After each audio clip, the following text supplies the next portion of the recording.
5:48, and now it's time for Talking with Joe. Joe Rose is live from the WQAM studios this morning. All right, Joe, a stunning move in the NFL. Just a couple of weeks after the draft, the Jets have fired their general manager and their vice president of player personnel. So get this, you remember that guy, right? He looks familiar. Former Dolphins head coach Adam Gase was named the interim GM, and he even made a trade. Joe, what is going on with the Jets right now? Well, it looks like all the kids were running to Daddy to tell him that they weren't happy with the other ones. I've seen this show before. And who gets to the CEO/owner first of the Johnson family? And it looks like Adam Gase was the winner in this one. About the GM not getting along with the head coaches, stuff happens. It had been reported over the last couple of weeks. It had to do with some of the guys, and knowing Adam Gase, I do believe he did not want Le'Veon Bell. We've had that Jay Ajayi thing here, and I saw that firsthand, how that relationship ended up. You might remember Ndamukong Suh, high-paid guy.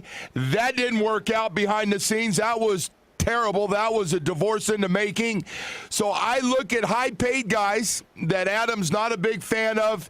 He wants a bunch of hard-working guys, good locker room guys, guys who want to be around with each other. And when I saw Le'Veon Bell wasn't showing up to those voluntary workouts, I went, oh, boy, just got paid. Adam didn't want him to start with, and now he doesn't show up to be part of the group and the leadership and the chemistry and building all that stuff up in your locker room, and your star player is not there. I went, oh, boy, somebody's going to the principal to do a little complaining. And as interim GM, you're thinking, well, he's just taking the title for now. As you said, he makes a trade. Trades a former first-round linebacker. So Adam has gone from a losing record with the Miami Dolphins over 3 years to having about as much control as you can have in an organization right now up in New York. Not bad. And, oh, by the way, they got a pretty good football team. There you go. So not too shabby. Joe, but we got to talk about some good basketball teams really quickly here. Game one of the Eastern Conference Finals looked like it would go to the Raptors. They led for 37 of the game's 48 minutes. Kawhi Leonard and Kyle Lowry combined for 61 points. Quite a night for them. But in the final quarter, the Bucks came back to win it by 8. Joe, what does Toronto have to do to beat Milwaukee?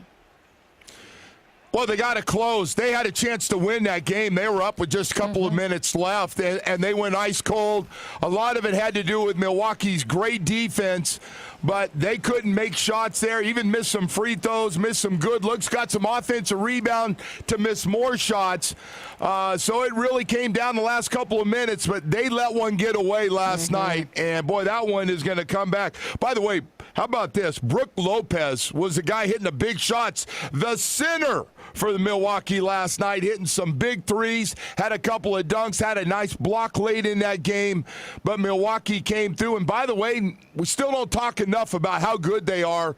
People shouldn't be surprised. They had the best record in basketball, and we'll talk more about it. You and I will have lunch. I want to talk more about this game with you, because you know what I'm getting right now? My rap friend is back. He's been sick, but he's back. He's back in my ear right now. You take care of yourself. All right, Joe. We'll talk to you soon.